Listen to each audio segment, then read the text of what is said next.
Okay, and then LJ can arrive whenever. Yeah, hopefully. Yeah. Yeah. Ladies and gentlemen, variations thereof, welcome to the Selectives Lorecast, a casual Elder Scrolls podcast. Today we are talking about all the miscellaneous Marish races that we haven't talked about so far.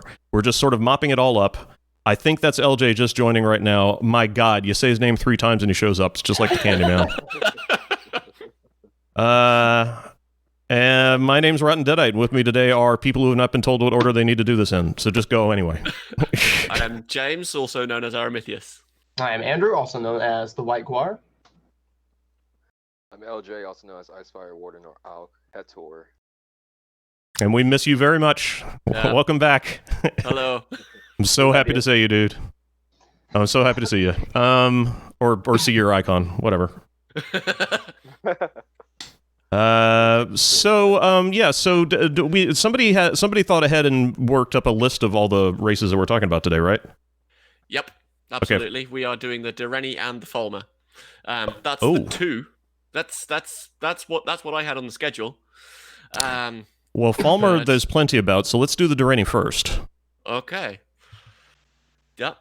Yeah, no, that's true. Yeah. LJ actually does look like an Argonian. That's right. No. Yep. In terms of what they are, the Direnni, they basically tend to be pitched as a clan of Aldmer who ran away from High Rock or ran away to High Rock rather, from Aldmeris, but they never really get called anything else but the Direnni. They don't really get speciated in the way that you get for the Aliads or the Altmer or anything else. It's just they are Aldmer and then they are the Direnni, which is kind of an interesting question for me. It's I mean, from their general attitude, they are very, very Altmerish in how they treat everyone. It's kind of like they were quite condescending in how they treated all the humans. It wasn't exactly slavery, but it's just, we're here now and you can have the land because we say so, because they made High Rock essentially feudal, which is the assumption that you own everything and then allowing everyone else to run it on your behalf according to whatever precepts you have arranged in terms of mutual protection, etc. But it doesn't really clarify quite what they are in terms of how they've differentiated from the Aldmer. So for all the bleating of Somerset, yes, Reg, it's serfdom. It's absolutely serfdom, and yeah, there are many and various bits of empire that imply the start and end of that as you go. But anyway, the way they come across feels very Altmerish. They are very condescending and isolationist in a way that the Mer aren't. That they kind of went up in their tower, and that's pretty much what did for them. But quite how different they are from other Mer is one of the things that I'm curious about, because they never seem to split from the old Mer in the way that the other ones do. It's just they are the Direnni. That I couldn't find any references to them being another species. Right. Well, it's similar to there's an ESO book that talks about how the Red Guards came into Hammerfell back when it was known as the Deadlands, and there was also another Altmer clan that was like the Serani or something like that. Yeah. And then basically kind of like they did what the Direnni did, but you know, the Yukunas came, they just massacred everything that was in the area. So they didn't get their chance to shine, but I kind of see it like as sort of like that. Not really a different species, but just a really large, well-built clan that just kind of just sells somewhere. It's like, yeah, we got this going on. Yeah. I think they were the first ones that actually did the eugenics experiments with humans as well. Really? Pretty much. Well, yeah, it's a thought. Right. Yeah, they kind of kept stables of kind of their favored pets and sort of thing, and as well as the kind of well, we'll just have sex with you whenever we want, but you're not allowed to have sex with us. No. So because the caste that would become the Bretons were not then permitted to breed with the Direnni again. They were very, very careful about their breeding. So eugenics is a good word. Are we therefore inferring that the Direnni basically created the half elf race then? It's a Yeah. pretty popular idea. I've seen Yeah. that around a lot, and I mean, I think it's definitely believable. Knowing what we do about the Altmer or the Aldmer, I mean that the word Breton comes from Baratu, which is an Altmeri word for half breed. And so Nice. yeah, and I mean that's kind of the etymology of Breton.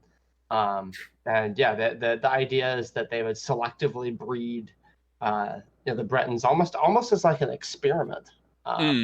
And so, hey, but what happens if we combine lineages and there's Bretons? Well, I kind of got the impression that it was almost accidental because the Direnni had their leisure pursuits that spilled over. It very much could have been Their leisure pursuits. Sorry. What is it about Cyrodiilic, like Tamrielic based mare? They come up with the weirdest fucking hobbies. You know, what kind of hobbies do you have? Oh, we rape indiscriminately. How about you guys? Oh, we build gardens out of flesh. Oh. Well, it's what kind of happened. It's what happens if you kind of get used to kind of bending reality and that sort of thing. That's certainly the way that I see it with the Aelids. That if they start mucking around with the fundamental nature of reality, then everything is malleable. I'll tell you what it is. It's because this is what happens to Altmer when they get away from the Thalmor. See? The Altmer need the Thalmor to keep their asses in line. That's what it is. The Thalmor are good because you don't want to see the Altmer unleashed. It's in everybody's best interest to do what the fuck they tell them to. All right? Yeah. That's a good point, though.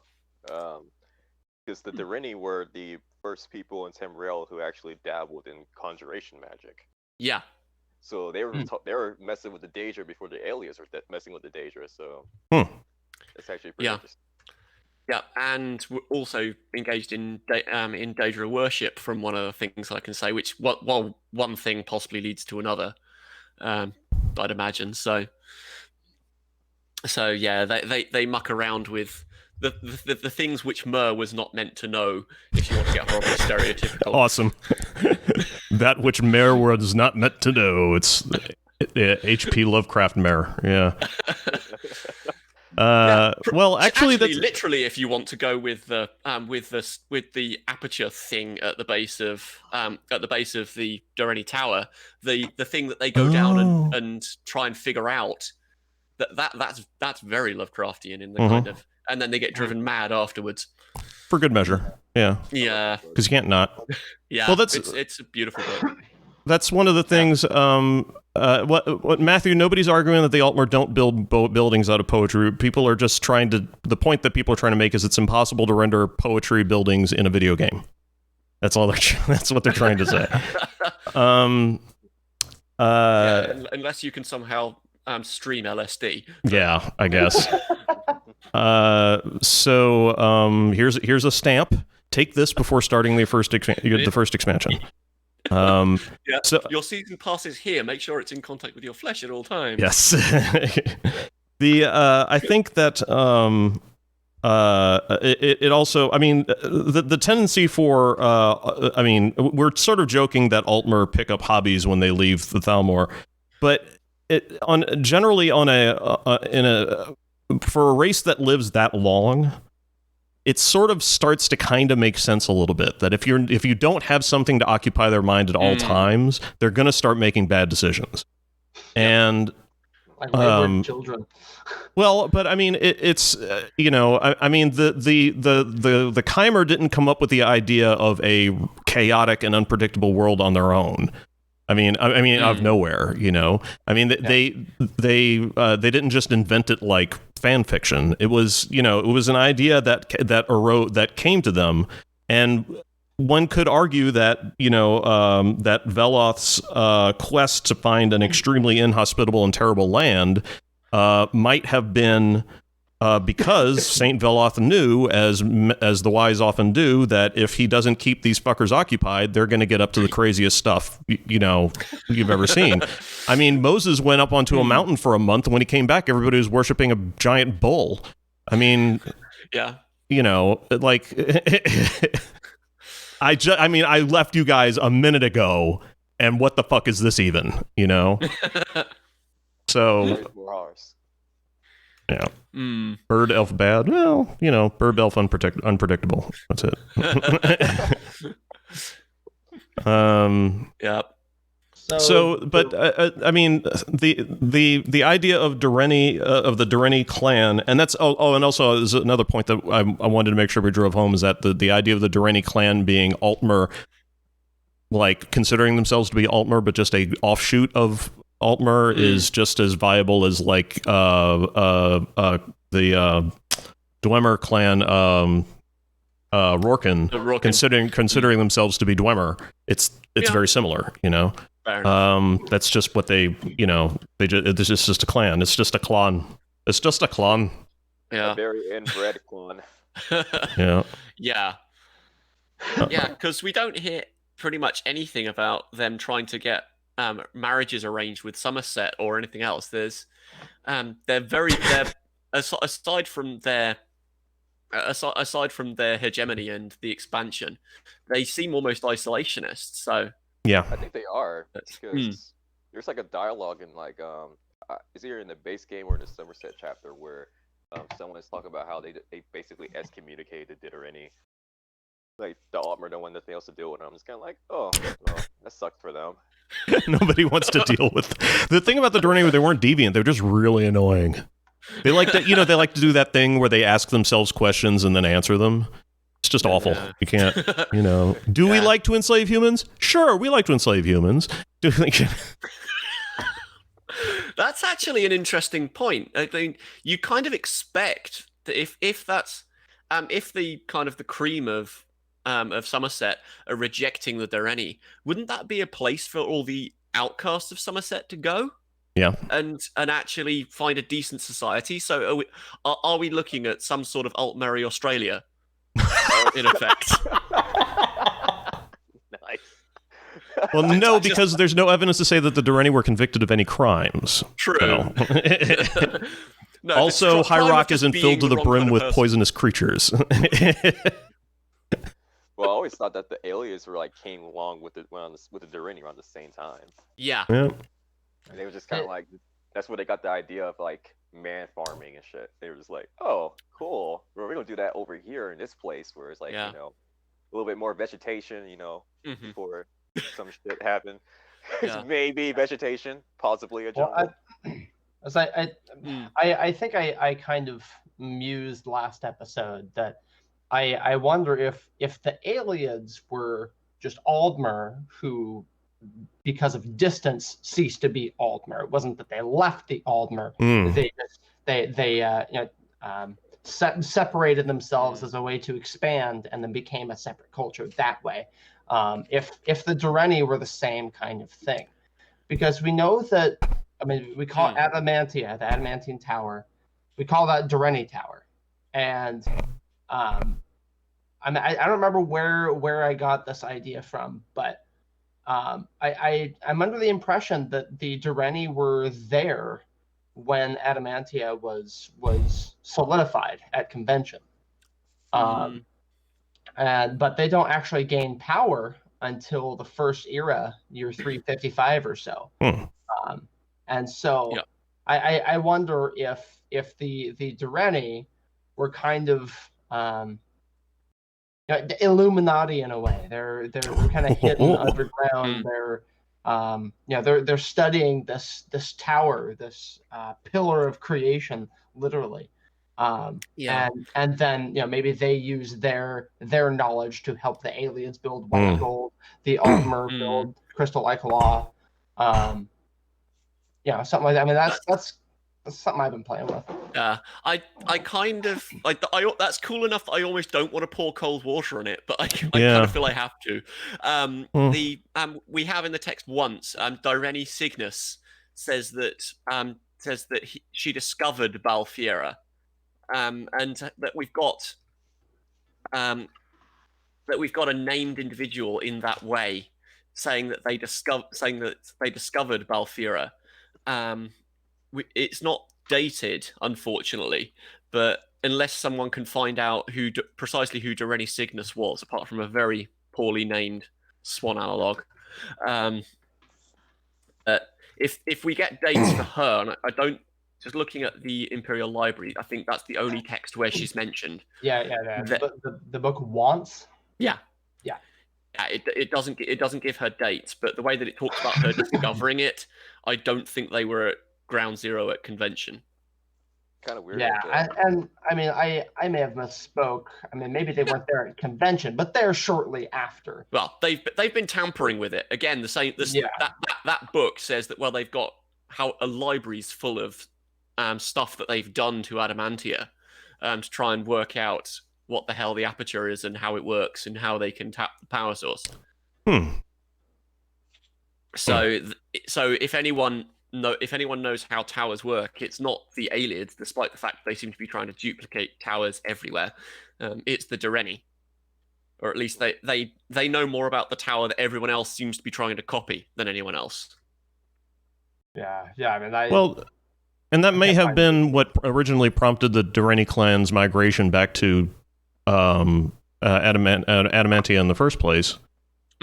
Although I should mention.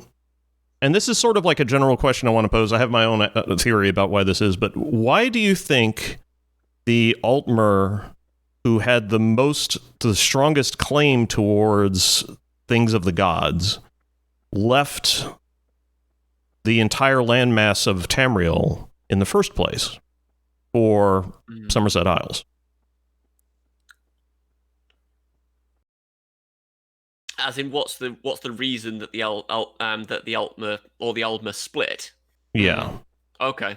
So, in other words, like, according to the whole, like, ancestors, not our ancestors kind of theory of like the wandering Eldafe and the not wandering Eldafe, it would sort of state that like wherever the font of life that spawned the mare, in other words, when one theoretically would say the eventual evolution of gods down to the mare would have happened at the place of origination by Direnni Tower. So wouldn't it stand to reason then that the wandering Elnafe were anybody who deviated from that location? Assuming that we're making the possibly false assumption that the difference between the Elnafe and the wandering Elnafe was a physical separation and not a cultural one, which, knowing the way Kirkbride and Kuhlman writes, probably the latter. Yeah. Well, if we take the Anuad as a true thing, I would almost disagree with that premise, because the Anuad's saying that a part of the Elnafe realm just landed in one piece on Tamriel, and part of me thinks that that's not Adamantia. Part of me thinks that if that's true, that Somerset is the best candidate for that. Because it's a separate landmass and it's distinct from Tamriel, and that sort of thing. So just because it's smaller doesn't mean anything. It's just it just is. And if you're trying, if you're trying to reattain perfection, reattain divinity, although the way that Auriel did it kind of put the kibosh to this, but I'll finish the thought, that perfection is not a singular thing. You can potentially have different types of perfection, different ways. The fact that there's more than one walking way is possibly an indication of that. I also vaguely had 40k in my head when I thought about this, because the way that Fulgrim was seduced by Slaanesh in, I think, the 3rd or 4th edition, and whenever the Index of Astartes happened, I know he's been changed around since, but the way that he got seduced was he was constantly after his chapter, after getting perfection for his legions, being the best warriors in war as an art form, and then Slaanesh showed him another kind of art, another kind of perfection.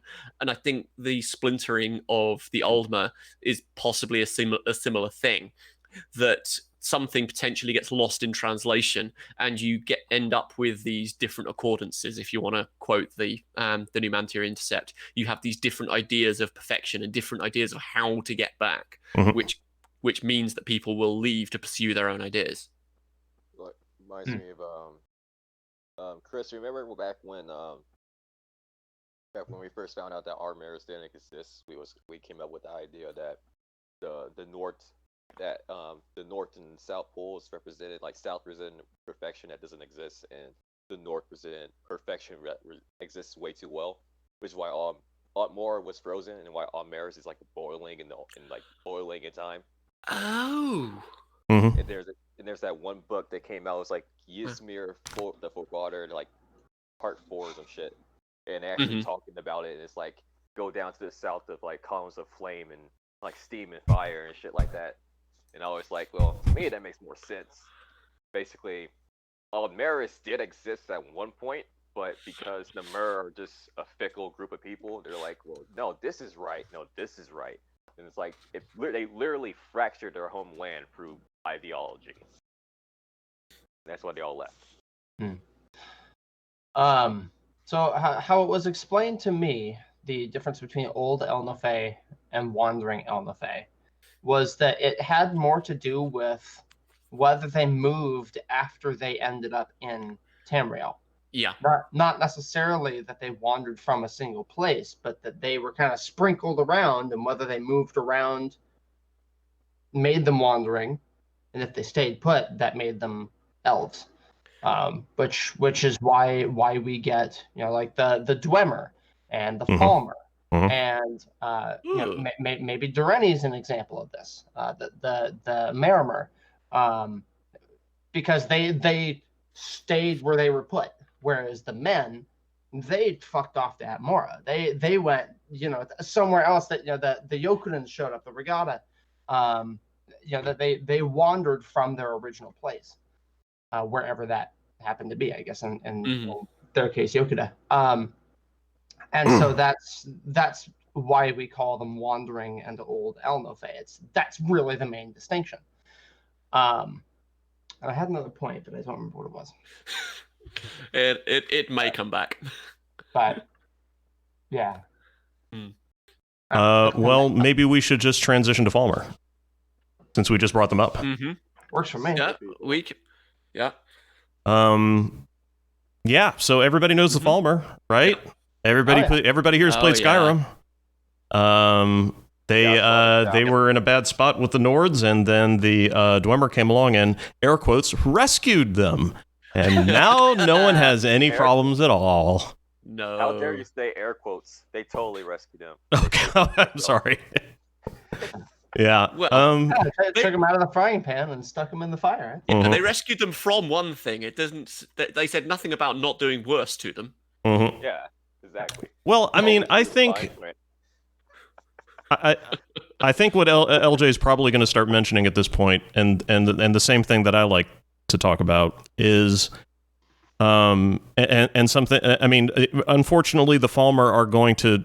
It's going to be very easy for this to turn into a discussion about the Falmer, what that is actually a discussion about the Dwemer.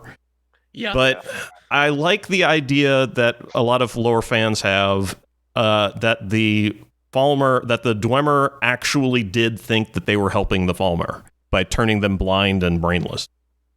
Which I think is something that we kind of talked about in our Dwemer lore cast. Yeah. Yeah. The idea of destroying the Falmer's ability to see is bringing them closer to the Dwemer endgame. So, yeah, and I think we also talked about that, Slovakine, that maybe the Falmer agreed to the idea of being blinded, But from what we know about the Falmer that we get to talk to in Skyrim, well, we actually don't know much at all. That guy seems to be only interested about talking about himself and his brother because he's clearly a self-centered asshole. And Ariel a little bit. Yeah, he does bring up Ariel a couple of times. Just a couple. Yeah. But they had what we are led to believe is clearly a fairly advanced magic. Yep.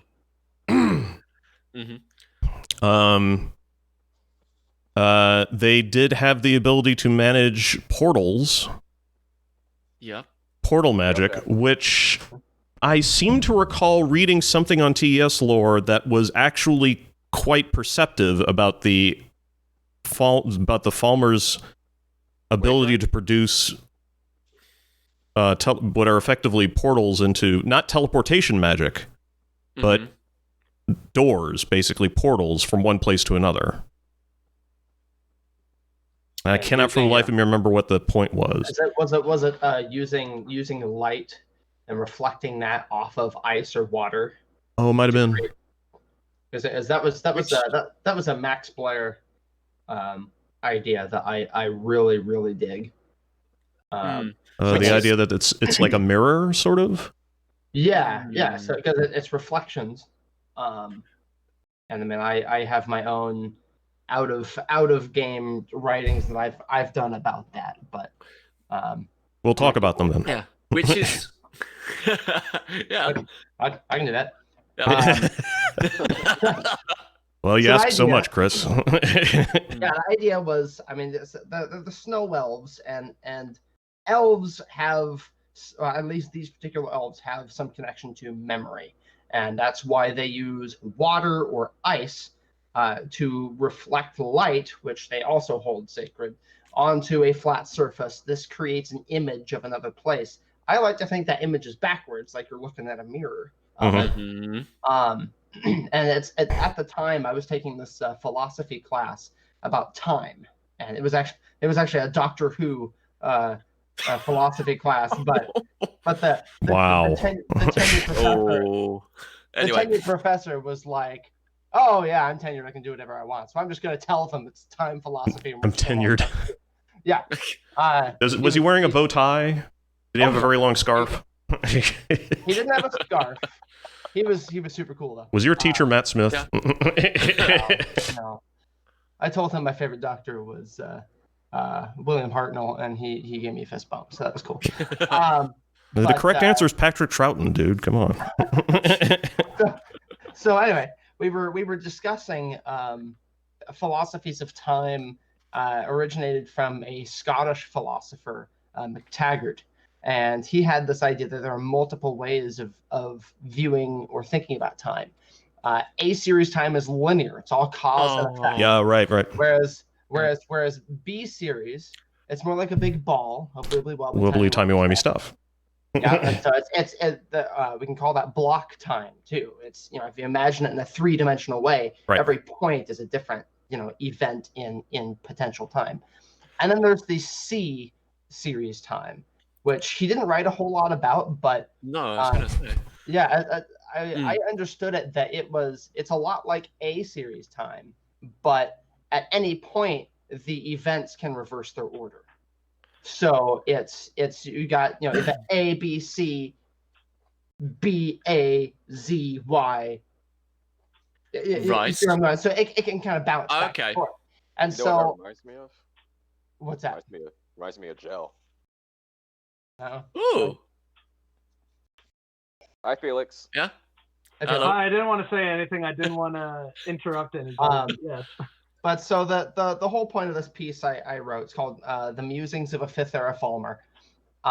It's another paladin, a lot like Gilibor, and he's talking about how the war between the Jills and the Hist are over an idea of how time works. That the Jills insist that time is linear and that things have to be in their proper order, whereas the Hist say no, time is expansive and we can go in any direction we please. And I compared that to like Amber and stuff. But then this paladin says no, you're both wrong. History is but a mirror. We can go one way or we can turn around and go the other way. And so the implication was that their whole idea of time is that we have the Dawn era where Ariel ascended to Aetherius and left his chosen people here. There's some point where time is basically reflected. Now they're heading, they're still going forwards in the future, but they're returning to the dawn or the dusk. Right. So it's all reflected. Anything that happens will be reflected at a future point, and it's all recursive. Okay, so in using the portals, you're just affecting the inevitability of you being in that place now. Yes. You're just leveraging a future event and moving that future event to the present. And, Okay. and I mean, I might even venture to quite say cool. that. Yeah, I might even venture to say that when you step through a portal at one of these gazebos, you're actually reversing the flow of time. I mean, for you, it's normal time, right? Like events Yeah. will still play out as Yeah. you know, you drop something, it falls, whatever. It's not like we're hitting rewind on a VCR or whatever. No. But the order of events has changed. Yeah. Okay, true. Because like, there's the idea that in the Dawn era, all things happened essentially concurrently because all dawns are the dawn, if that makes any kind of sense. So really, the whole conflict between the Hist and the Jills is ultimately pointless and futile because it doesn't matter in the grand scheme of things. It's always going to go back to like point zero, if you want to call it the point of creation or awareness, or when the dream begins, however you want to see it. That's really the only point that matters, making the Hist Jill wars ultimately meaningless. Yeah, which just makes me say fuck the Jills and fuck the Hist. Yeah, Sorry, LJ. Body words right there. Repeat, greet, what? Well, that was ultimately the point of this nameless paladin. Was that what are you guys fighting over? Like, we've been getting caught in the crossfire of your math lasers forever. Like, knock it off, man. Well, yeah, also, if you want to look at it a different way of like time is linear, you can choose that as like a straight line or a path or a one, and expansive or the absence of order as a zero. So ones and zeros, it's just binary again. So it's all kind of just how you want to view it. But I mean, that's kind of what a lot of Elder Scrolls stuff is, right? Like we literally have a war of manifest metaphors.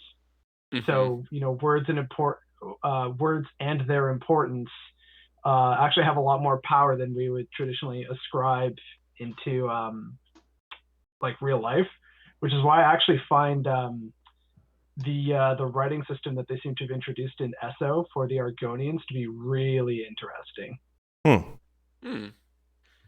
Just like as a personal side note on that one. And sorry for again coming in here late. Had to drop off some ladies at a church service and then a movie theater. So I'm afraid I couldn't even watch like the early part to sort of get caught up because I was driving, and you don't watch movies while you drive. So forgive me about what we've missed so far. I know if you do, not for very long. Okay. I prefer not to at all. Just to be safe. Yeah, but if I remember rightly, if we think about the way the teleportation shrines work, if we can we potentially map those out to being similar to the way shrines in ESO? Because I think if I remember rightly, that the way shrines there were connected to the stars, which apart from I can't remember for sure, so I could be wrong, but if so, that kind of strikes me that why on earth would they work on the same principle? Because if Gelabor is a reliable sample, which I know he's not, but we would expect the Magna Gay or Magnus to be somewhere in their imagery or the myths that were talked about when they go around this place, that's using that sort of technology, if it's leveraging something to do with the stars and Aetherius in the same way. But it's all about L'Oreal, so I'm not sure that they are necessarily the same underlying principle. But that's just based on my foggy memory of how the ESO way shrines work. I could be wrong.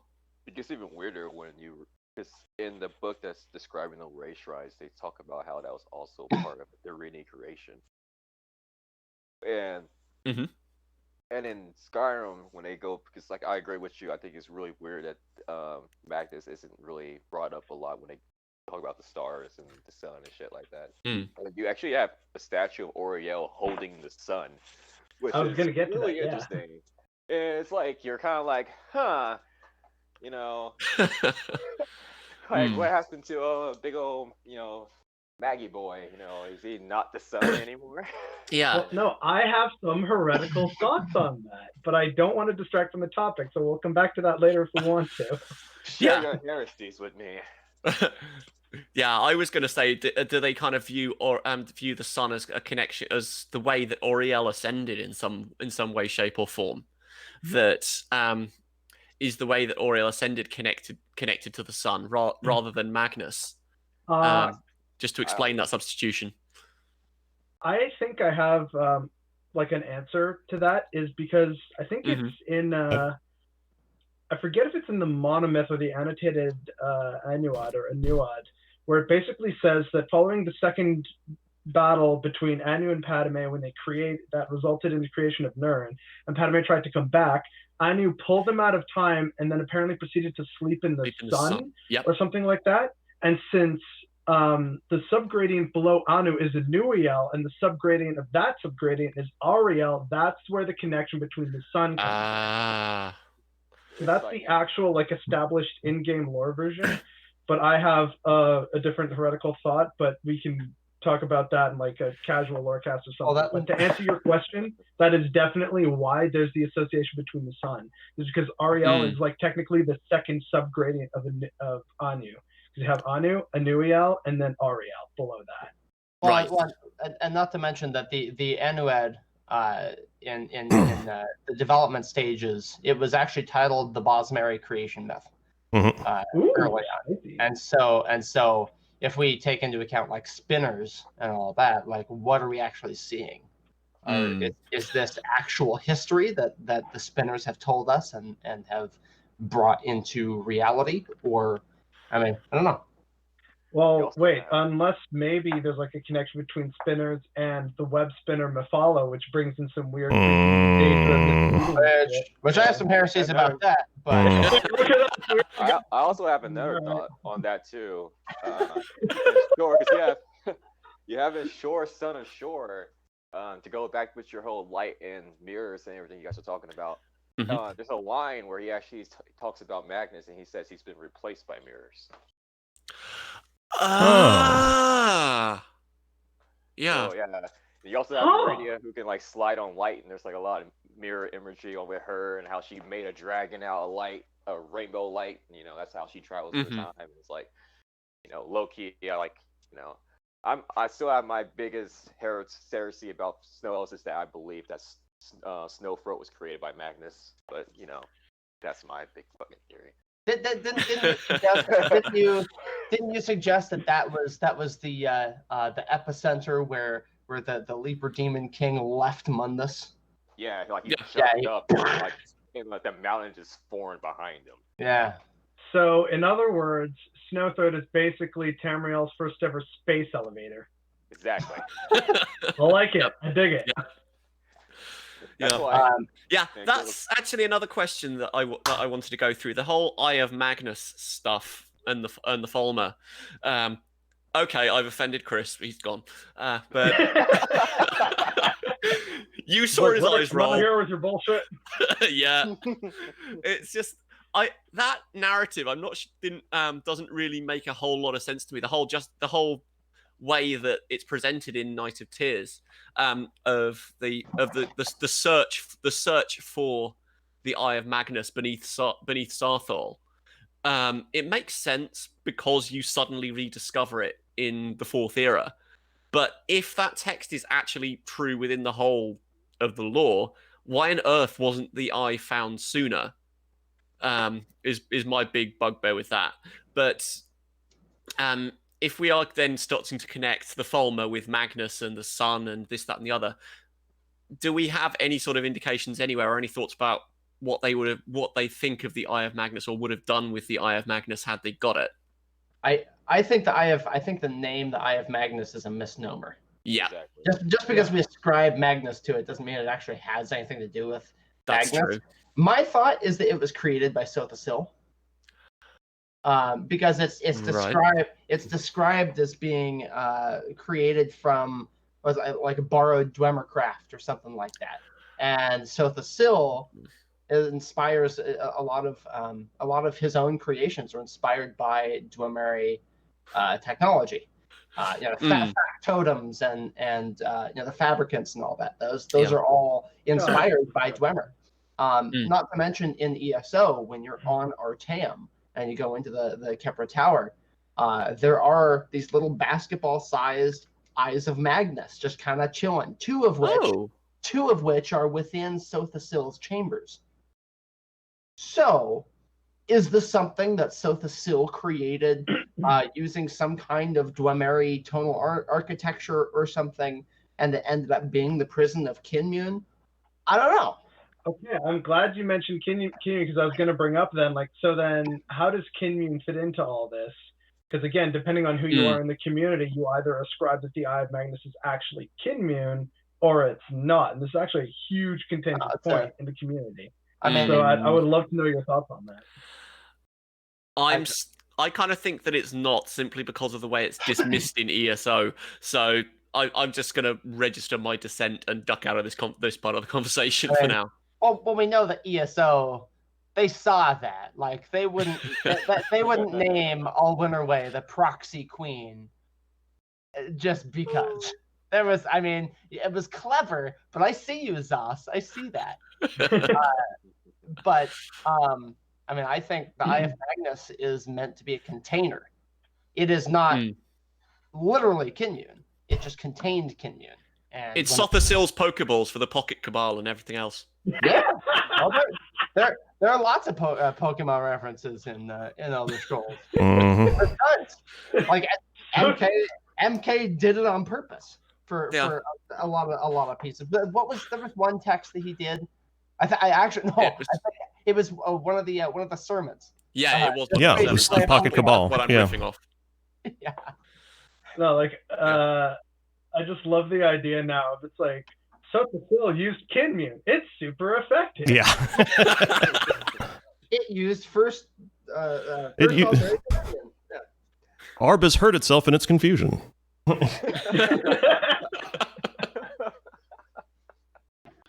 Okay, so the Eye of Magnus doesn't have anything to do with the Falmer then. Well, at least nothing intrinsically important or of historic value to them. Yeah. Because, not necessarily everything that happens in a country or comes to a country ends up being historically significant. It just happens to be something. So, for example, here in Canada, we inherited our geography and the cold weather, which in turn shaped aspects of our culture. But that doesn't mean that was the only thing, right? It was imported from Britain, from various immigrant groups, and we invented sports, or rather, we co-opted sports that were invented by the natives, which we now claim as our own. So, there's all these different things that can kind of make up a culture, but it doesn't always mean that it's the most important thing about them. So in this case, the Eye of Magnus could have just been right place, right time. The real sort of examples we have of the Falmer are unfortunately in the DDLC Dawnguard, where we see that sort of hidden valley and how everything works. And clearly they had some understanding and appreciation for water and what it truly represents in the Elder Scrolls world, because you have to literally carry this pitcher of water and go to all the different way shrines and pour it in, and all the water in order to actually unlock the great disc to the temple. It's not the specific time of day for the sun or the moons or anything. You have to pour water into a vessel and it flows out, and it's the key that accesses what's basically the last kind of living memory, as it were, of the Falmer. So there's clearly some kind of appreciation for that there that's gone underappreciated. Yeah, and sorry, the thought that's just struck me: if we're associating Oriel and the sun, and you're constantly pouring water everywhere, does that mean by going through the pilgrimage you're making some sort of what's the word I'm looking for? Ancestral connection? No, some kind of sympathetic magic or demonstration of the drowned lamp. Ooh. You're pouring water on the altars of a sun god. Which strikes me as a little too, possibly a little too on the nose. And yeah, I mean that seems antithetical to me because the drowned lamps are things that the dreamer has forgotten. Right. Yeah. And well, you know, not exactly. The drowned lamp is it's lit while it stays in water. So it's still producing light. It's still being remembered, even though it's faded into the past. The drowning is the idea of something going into the past and being forgotten. The fact that it's a lamp means that it's or that it's been forgotten, but it's still influencing the future. Yeah, and that keys into a thought that I had when I was doing some prep for this cast. I was thinking that, granted that the stuff we see of is purely through Gelabor and the kind of monastery, as it were. So it may not be a full picture of the of Falmer society and thoughts, but the idea of them being kind of monastic in their practices and kind of appealing to stuff that's gone before, and their obsession with Auriel, that they seem to be the only ones that seem to even be trying to think about what Auriel did and replicating what Auriel did. Are they pointing out that Auriel and his method of reascending is for all the noise that the Ultima make about descending from Auriel? Are they saying that Auriel is a drowned lamp in himself? Mm-hmm. I really don't know. Yeah, that's a puzzle. It's not exactly one of the hot spots of my lore knowledge, sadly. No. But I do have a thought related to the drowned lamp sort of as a concept, because a while ago, Jonathan Bernson shared this really fascinating tidbit of Bosmer lore that made its way into Esso, where it's this lady, I can't remember her name, and she's talking about how the sky and the stars are reflected in water, and you have the waters of oblivion, which are kind of like space, if you want to see it that way, or the void. And so a part of me was sort of thinking like, well, okay, if it's all just a reflection in various different metaphors for different metaphors, then perhaps the idea of a drowned lamp in these waters reflecting the stars, that could be like an anti-star or something like that.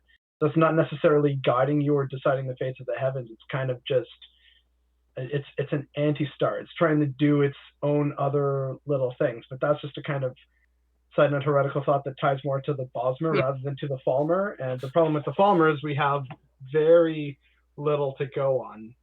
It's rather unfortunate because they're fascinating. At least to me. I don't know about lots of other people.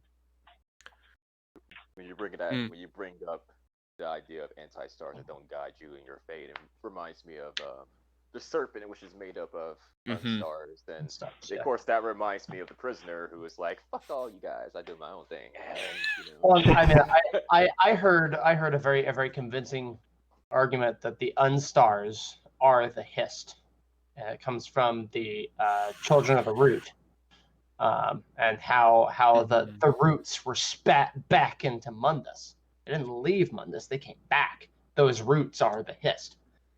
And so, unstars doesn't necessarily mean like black hole or whatever. It just means something that's not a star. And it's not a Magna G. Yeah. It's like, it could include Bardau. Yeah. So, I don't know. So, like anytime I hear the serpent as the constellation, or unstars, or inverse stars or whatever, like I think of the hist, because those are the connections I make. So I mean, and given that the hist have a connection with memory, well, we've created, I mean, there's already a connection between stars and memory. So I mean, there's some funky stuff going on there, and I don't know that I know enough off the top of my head to really. I'm so conflicted about that creation myth. I know the feeling. I started off as the Argonian guy, and I still got all that knowledge in my head. So it was like, hey, the Argonians are the creation myth now. I was like, what? Well, I think why? Well, I think we decided in the Argonian cast that creation myth isn't the creation of the Argonians per se. It's the creation of Mundus from the perspective of Argonians. Yeah. Or I reread it recently, just to carry on going off the rails. Reread it recently and trying to fit an order to it just doesn't work. So Yeah. I was thinking that is kind of each section a different Kalpa? Are we looking at the description of multiple Kalpas, and the way the story is told? But yeah, anyway, Definitely fits. You got the orbit now, and how literally everything, their entire lives happen in one moment. So I've always believed that the idea of that, the way that at least Argonians would recognize alternate timelines or different dimensions is to basically not exactly one moment, but it's basically like falling asleep, which is described in Lord of Souls when Merglim dies, and he's like, he has that weird dream about being reincarnated. So to me, I think for an Argonian, like their entire lives is one moment, but each time they experience like something like that, or go for like to a different world or to whatever, like you're falling asleep for the briefest times in that moment. Kind of like a daydream, in a sense. Yep. So Falmer.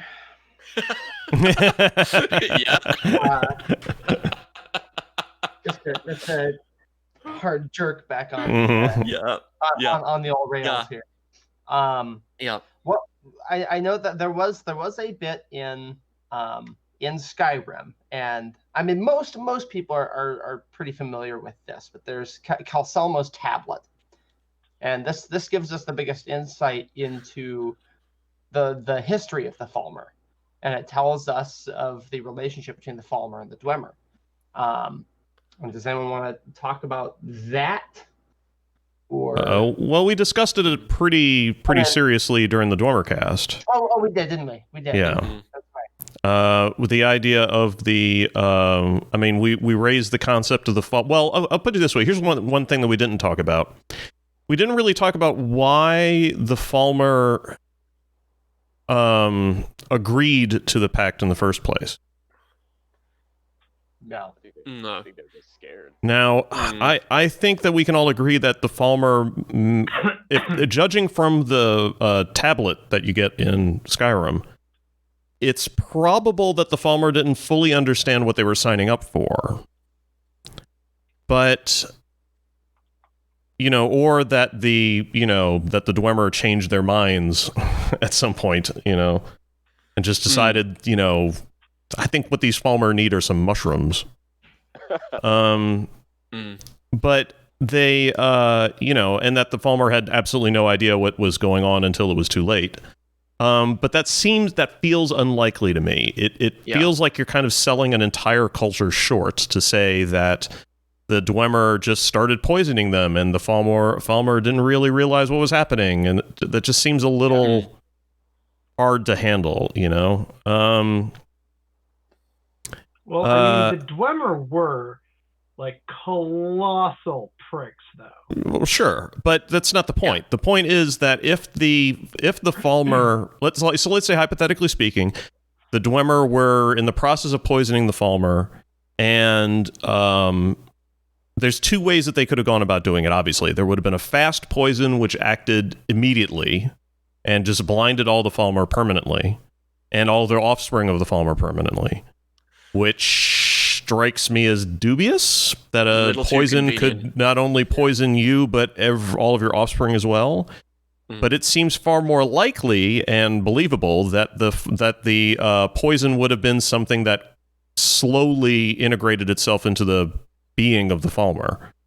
Although, to be honest with you, I'm surprised the Dwemer didn't just change them all by singing a note in just the right way. But So if the Falmer began going blind and their offspring began going blind, like maybe that's how it happened generationally, sooner or later, some Falmer somewhere would have figured the shit out. The Falmer are not stupid. They're not, unless although to be honest with you, they're very animalistic. They're somewhat animalistic in Skyrim. So maybe that was part of the poison, that it was sort of turning them kind of dumb. Anyway, the point that I'm trying to make here is that I find it very hard to swallow that the Falmer just blithely went along with this poisoning. So, and the point that I'm trying to get at here, that when I say that, the point that I'm trying to make is not that I find it hard to believe that it happened that way at all. What I'm saying is that I think the Dwemer explained the process to the Falmer in some way, that they sold them on it. Because the easiest way to get people to destroy themselves is to convince them that it's a good idea. Yeah, it's actually we do actually get hints that the Falmer should have at least known. In the translation for Calsalmo's stone, it actually ends. It actually includes the words at the end, as your vision clouds, or as your vision fades and dims. So they knew what was going to happen. Which I wonder if we're taking poison too literally, something that's being ingested. I wonder if instead their ideology was being poisoned. Yeah. And therefore their skin, their physical representation, and they can no longer see in a metaphorical sense, which metaphor makes manifest. Boom, they're blind. Well, I'll put it to you this way. There's also the argument that that the Falmer were having their culture changed and therefore their physical form changed in the same way that happened to the orcs and to the Dwemer. But it could also so here's an idea that I want to throw out for you guys to chew on. What if the Dwemer were blind too? How would you know? Like, how would you know that they weren't? The Dwemer already have a very sketchy relationship with, synesthesia. Everything. I mean, Yagrum with everything. Well, yeah. Like, okay, there's Yagrum Bagar, but there's also the fact that Dwemer schematics exist. Worm God is written on the pipes. Right. Good point. Yeah, I mean, their specters have eyes. Yeah. Maybe all is just braille.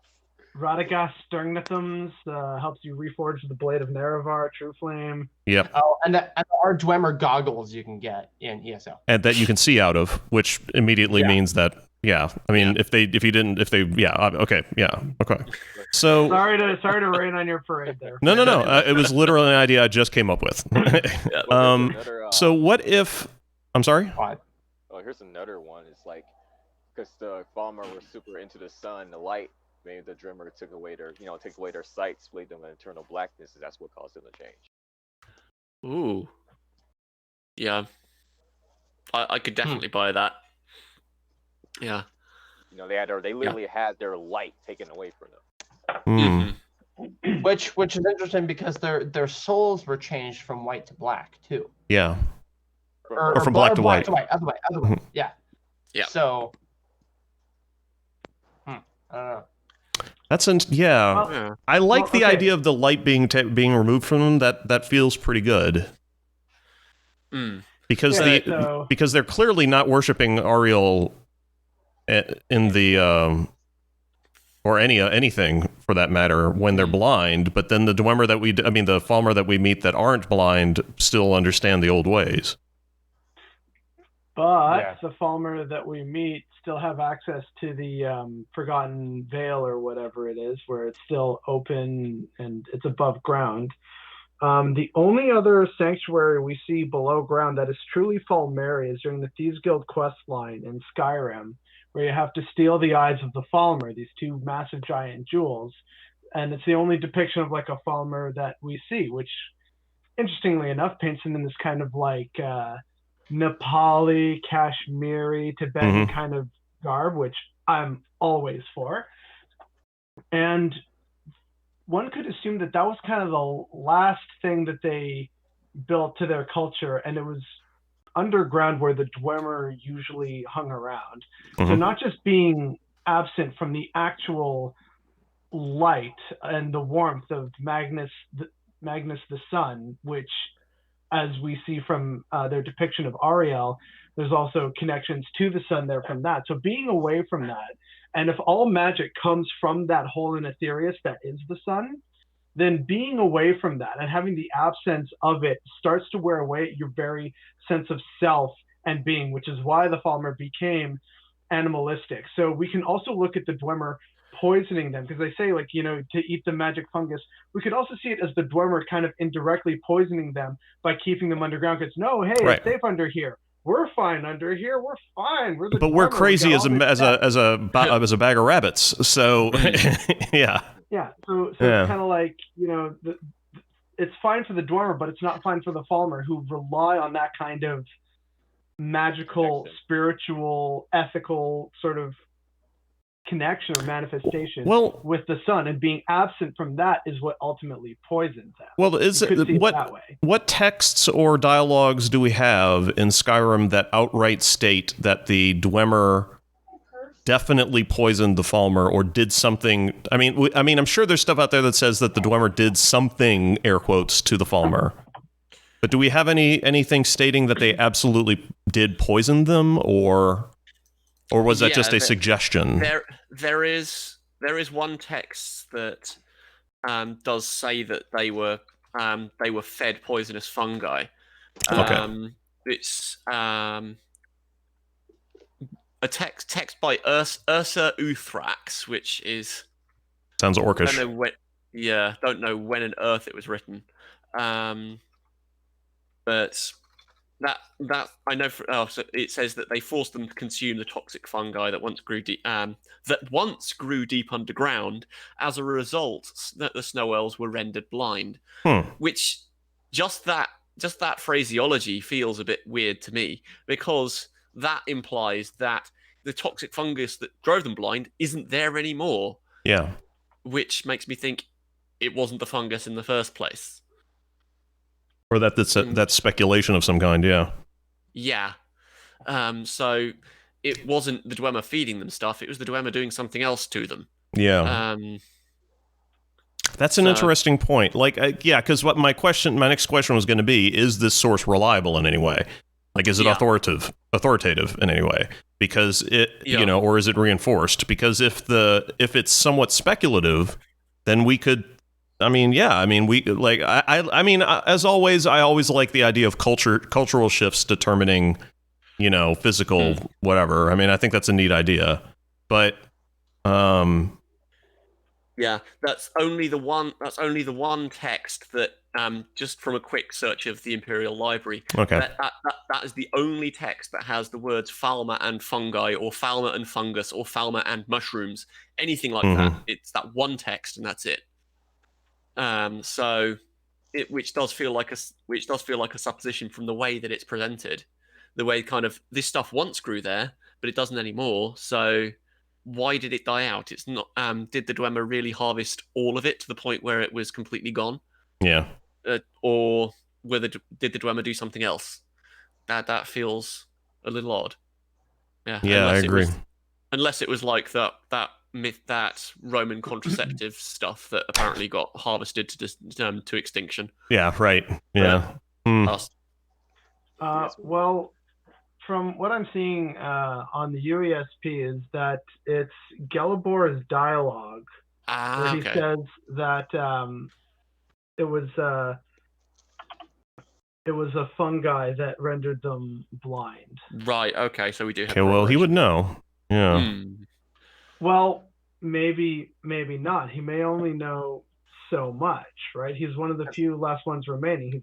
He is trying to keep at least this sort of religious aspect alive, but we don't know about other historical aspects that may have been lost to history because of the Dwemer or various wars and whatnot. So it's actually kind of hard to tell. But as far as an actual in-game confirmation that there was fungi, there is at least something said by Gelibor. But of course, you could say that maybe it's unreliable narrator. So and we can also assume that he did not intake the fungus or whatever it was. Yeah. So he may not have actually seen it or had anything to do with it. So yeah, he got the offer late to join the Dwemer. By which point pretty much everyone else had already bundled in, but he was busy away in the monastery somewhere and didn't get the memo. He also hasn't left his cave, hasn't he? Doesn't he say he hasn't left that cave? Yeah. So that kind of makes him like a definitely unreliable source, because if he hasn't actually gone anywhere since, the Snow Elf Society collapsed, and how does he actually know that much information about, the events that transpired? Yeah. Although there's then the question of, well, if there is poor information, then how on earth did he get hold of it? If he stayed there. Unless, adventurers just came by and it's like, hey, you're a snow elf. You want to know about the outside world? And he's like, cool. I'll tell you some stories. Yeah. And what happened to my people? Well, this happened. But yeah. Well, don't ask. They may have all died, but it's Yeah. cool because you're still here. Yeah. Yeah, geez, why are you bringing up old shit? Or just all turned into pixies, which I think is vaguely what Bethesda were trying to do with the Falmer to start with when they were when they appeared in the Pocket Guide. I read the entry about the Falmer in there, and I think someone's taking pixies, because that pixies or gremlins or something like that, rather than elves as the kind of the archetype, but because they're these kind of things that are hardly ever seen and are blamed for bad things happening. Right. Yeah, the Nordic version of the boogeyman. Yeah. Yeah. The boogeyman that they slaughtered millions of dollars. Well, hey, there used to be a problem. All I'm saying is, who are you going to vote for? Yeah, we called in the exterminators. Yeah. Yeah. Fucking dragon elf meat grinders. Yeah. I'm gonna vote for the cyborg from the future. That's who I'm gonna vote for. Right. Make Tamriel great again. Yeah, they're right. Enter single operating command. Destroy all elves. Destroy all elves. Yeah.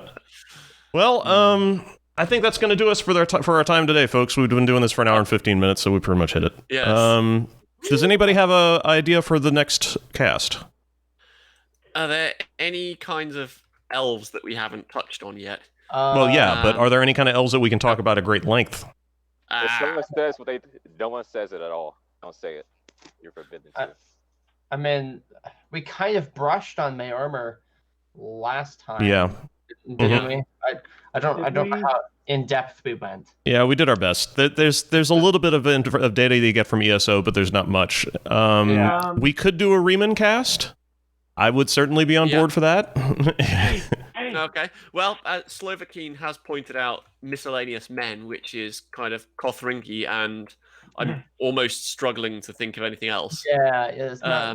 Have we talked about the left-handed elves? When we were talking about the Maormer, yeah. Okay. Yeah, we kind of brushed them. Slowed. Yeah, they're elves too. They're definitely elves. Just really, really change elves. We did a slowed cast. Yeah, they took the decadence way too far. Yeah. But no, I'd definitely be up for a Raymond cast. But and the Reachman. Slovakine's giving a fair amount of lists. Do we want to talk? Do we want to talk Reachman next week? Or not next week? Next time. Reachman lives don't matter. They're all. Whoa! Literally, the approach that I took in ESO whenever the Reachman came up was just like, fuck them. They were just there to be generic bad guys. They really were. They had really interesting lore in ESO, actually. They actually made them like really smart and very self-aware. And I still shit on them every chance I got. Well, I actually really like the idea of the Longhouse Emperors, a couple of emperors in Tamriel's history who were Reachmen. Like, that's actually kind of cool. There's like a lot to be explored with the lore there. They had interesting outfits and relations with hag ravens and whatnot.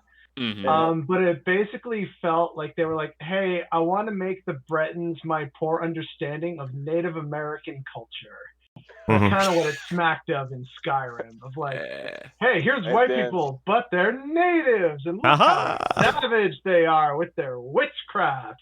And they put bones in their noses because we're not self-aware enough to know that's racist as shit. Then the Longhouse Emperors messed up. They're like, hey, we should make Daedra worship illegal, and everyone's like, no, you can't do that.